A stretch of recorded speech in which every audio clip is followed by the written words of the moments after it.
So that whole 1 Corinthians 7 thing was still a little bit bugging me. And so I studied a little harder. I read and thought about it some more. So I have some printouts from that book. One of the books, there's two. This one is Through the Bible with J. Vernon McGee. It's an older book, like I said, from 1983. It says, Command to the Married. So, and it's about the part, and unto the married I command, yet not I, but the Lord, let not the wife depart from her husband. And if she depart, let her remain unmarried, or be reconciled to her husband, and let not the husband put away his wife. And they're expounding on this as, here's the commandment.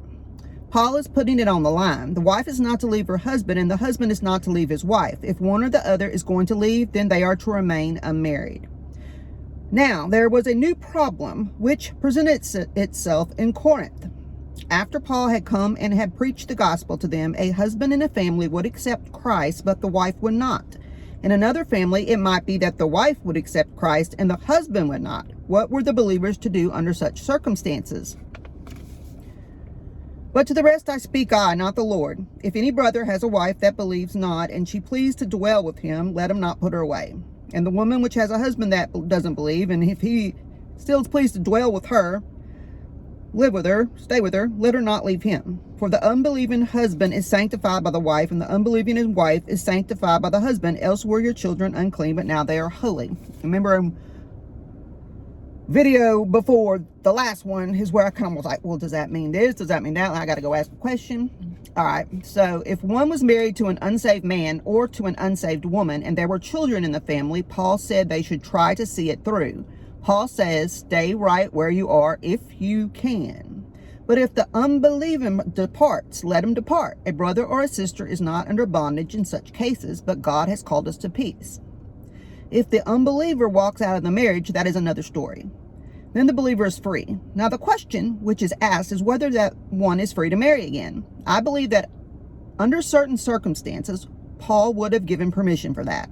I do not think one can put down a categorical rule either way for today. I think that each case stands or falls on its own merits. I'm afraid this can easily be abused even by Christians. I'm afraid sometimes a husband or a wife tries to get rid of the other and forces them to leave in order that they might have a scriptural ground for divorce. For what knowest thou, O wife, whether thou shalt save thy husband? Or how do you know, I'm going to translate out of this King James Old English.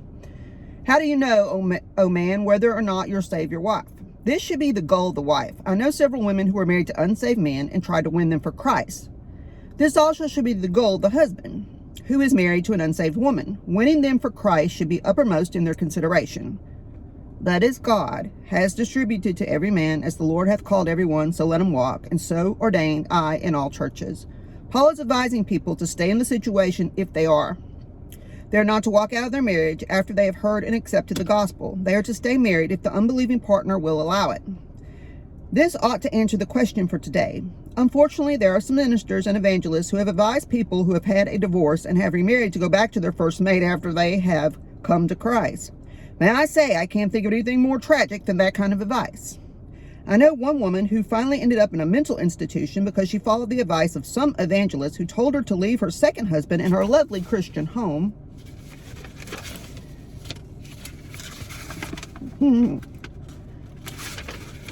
Imagine that. And go back to a drunken husband whom she had previously divorced. How foolish can one be?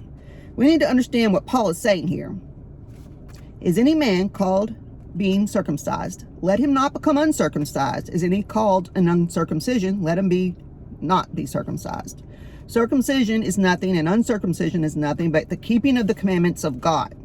Let every man abide in the same calling where he was called. Paul now expands the application of this principle. It applies to other relationships in life. For instance, if when you were converted, you belonged to the circumcised, that is, if you were an Israelite, don't try to become a Gentile. If you're a Gentile, don't try to become an Israelite. Circumcision or uncircumcision is no longer important. Obedience to Christ is the issue now. The Israelite and the Gentile are one in Christ. The whole point here is that in whatever state you find yourself when you accept Christ, stay right there. I have known many businessmen who get into some Christian organization after their conversion, and the next thing I know, they come to me and say that they are thinking of giving up the business and going into full-time Christian work. My friend, if you are a successful businessman, God may have given you a gift to minister in that particular area. He may not intend for you to change and go into full-time Christian work. Let's go on and listen to what Paul says. Art thou called being a servant? Care not for it. But if you may be made free, use it rather. For he that is called in the Lord, being a servant in the Lord, is the Lord's free man. Likewise, also he is that is called being free is Christ's servant. That's where it's talking about slaves and free men. In that day there were slaves and free men. If a person were a slave or a servant of a man, he was not to try to get loose from that, thinking that God wanted him to be free from his master.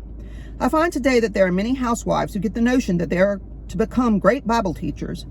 They get so involved in it that they neglect their families. I shall never forget the story I heard about the late Gypsy Smith. A woman came to him in Dallas, Texas and said, Gypsy Smith, I feel the calling to go in the ministry. He asked her a very pertinent question. He had a yearning to do that. How many children do you have? She answered that she had 5. He said, that's wonderful. God has called you already into a ministry, and he has given you your congregation. In other words, your family is your ministry. You're bought with a price, but not you that be servants of men. You redeemed by the blood of Christ. Don't be a slave to someone. That sounds like a contradiction, but here's an example. A cocktail waitress was converted by hearing the gospel on our broadcast. Everything about the Bible was brand new to her. She asked me a question about whether she should give up being a cocktail waitress because she didn't feel right about it. I answered her that it was her decision to make. If you have a conviction about it, give it up. If you want to know what I think about it personally, I think you ought to give it up. However, don't give it up because I say so, but give it up if that becomes your conviction.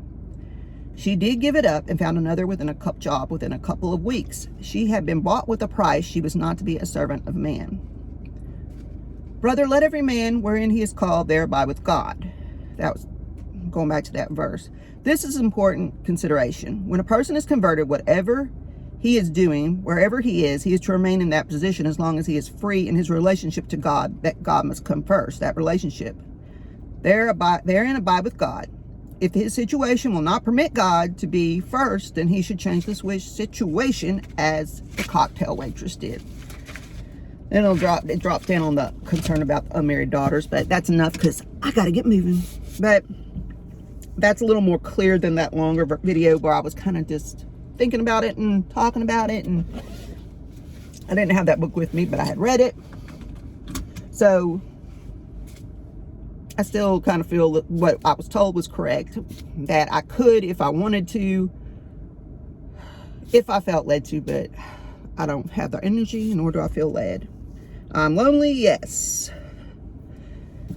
Some days I'll have makeup on. Some days I'm outside with a chainsaw looking like I'm trying to scare people away, while all sweaty and sloppy looking, cutting my bushes. But that's the point. I'm real here and I don't care. What you see is what you get. All right, y'all have a blessed day.